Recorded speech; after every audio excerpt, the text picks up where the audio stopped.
Cartoonito has dropped a brand new Bugs Bunny Builders Halloween short. So, of course, you realize this means mini review. Are you ready, eager young space cadets?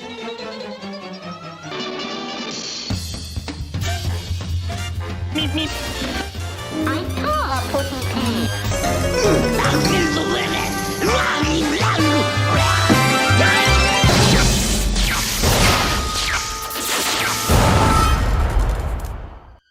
Where's the kaboom? There was supposed to be an earth-shattering kaboom. Hello, and welcome to, of course, you realize this means podcast. I'm your host, Jonathan Graves, and it's just me. And we're going to be doing a quick mini review because this new short dropped on YouTube today, out of nowhere. It is insanely adorable. You have the classic Looney Tunes characters dressed up for Halloween, decorating for Halloween, and it's filled to the brim with visual references to classic Looney Tunes. So stick right here because I'm going to go through all of them.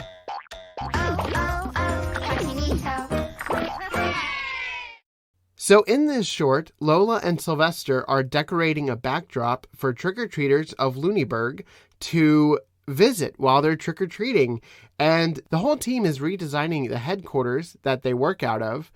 And if you haven't seen the show, it's really adorable. Bugs Bunny and his friends go around town helping the civilians of Looniburg with their architectural problems, and they always come up with solutions. Sometimes their egos get in the way, but that's always the cleverness and the fun of the show, of the writing.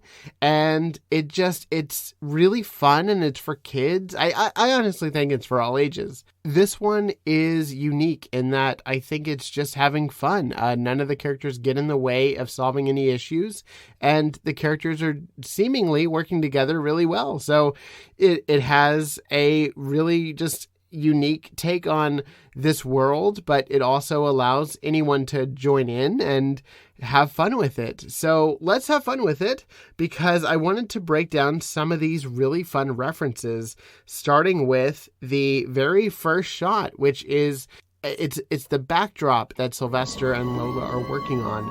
AbraCadabra! It's Halloween! This backdrop looks scaretastic, Sylvester! It is designed the same exact way as Count Bloodcount's castle from Transylvania 5000.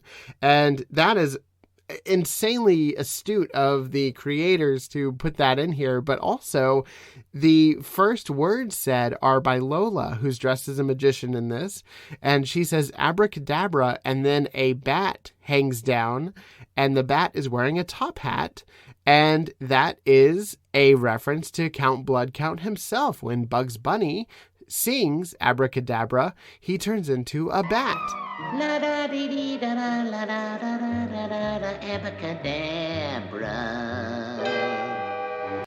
And it's not until he says Hocus Pocus that he turns back into Count Bloodcount, the Dracula-type humanoid, and that is part of the fun. But here, it's just a bunch of bats that look like Count Bloodcount. I thought that was really clever and a unique tie-in to Halloween lore within the Looniverse, if you will.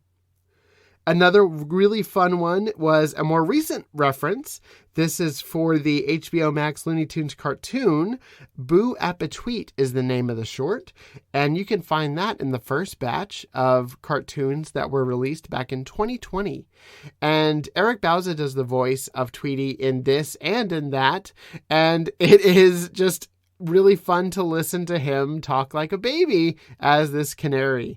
It never gets old for me, but also it is a reference to this short in that he is dressed up as a ghost and scares Sylvester. Now, the plot of Boo Appetweet is he is mistaken for a ghost after he's covered in flour, and he goes around scaring Sylvester. But I caught this reference immediately, and I'm pretty sure that was the intention. So I'm going to throw it over to the creative team there to see if that was official. But I think it was a reference to that earlier series, and I am just a big fan of anytime Looney Tunes cartoons is referenced, because that is a very unique homage.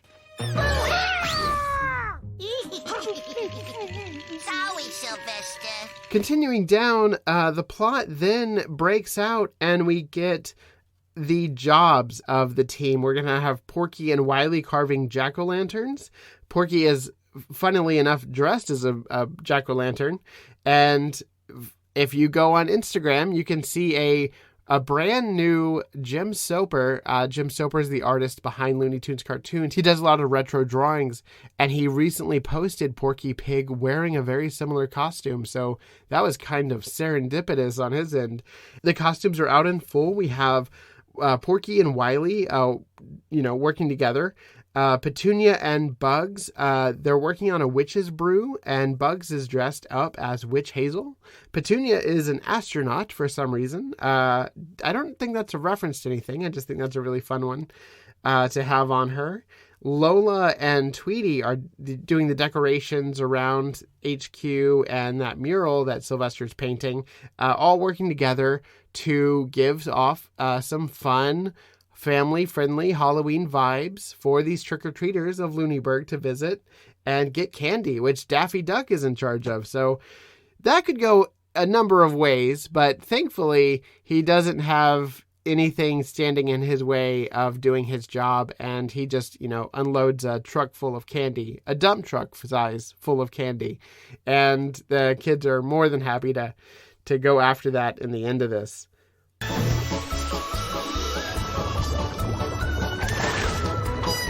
One of the laugh out loud moments for me was when Wile E. Coyote uses his own device to do the pumpkin carving, and because Porky is wearing a pumpkin costume, it gets confused and carves a jack-o'-lantern face on the butt of that costume, and we don't see Porky's face, but I just can imagine that he's in some sort of pain.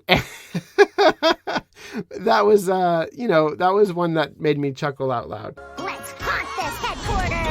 And then we get Daffy's reveal, and Daffy is wearing the Batman costume, and I immediately go, oh, that's sort of a reference to Bat Duck, one of the many times that a Daffy Duck-like character, in this case Plucky Duck, donned the cape and cowl, and wouldn't you know it, Daffy actually says, taste tested and Bat Duck approved after popping in one of the candies.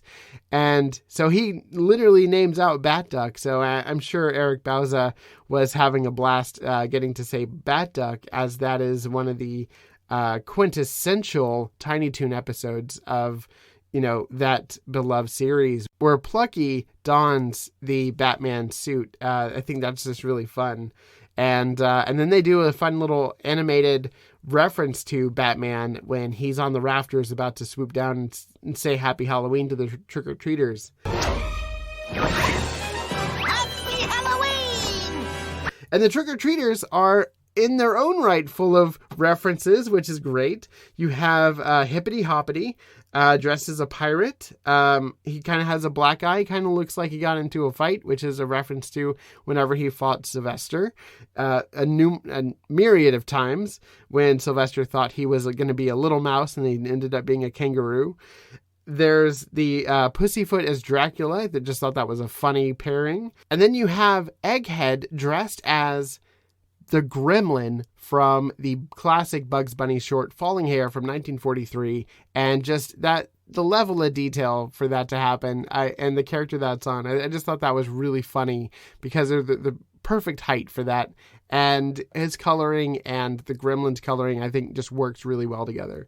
So that was really fun. And then you have Lola saying AbraCadabra and Hocus Pocus as the magician, for, her to appear. She appears with Hocus Pocus, and, saying those two words back to back, I think is really fun as a reference to, again, that Transylvania 5000 cartoon short that Bugs Bunny made so famous by saying those words. So yeah, this was a really fun shocker of a Halloween treat. Thank you, Abe Oudish over at Warner Animation, and the entire cast of Bugs Bunny builders. The voice cast is just excellent here, and you also have Jean-Denis Perec doing a wonderful job as Lola, as usual, and it's just really great and really fun to see the high energy of everyone here, and in the spirit of Halloween. Go to YouTube, check it out. It's up in full. It's just 3 minutes long, so it's a really fun, like, bite-sized snack or bite-sized treat, if you will, for Halloween. And keep it right here for any other Looney Tune breaking news or anything like that. I will definitely be covering it on the podcast proper. I just had on Tim and Julie Cahill. They were the creators of Cara Blanca, which is a parody short of Casablanca that came out in 1995. You can check that out either on the Patreon, which is up now, or you can check it out when it goes live the following Monday.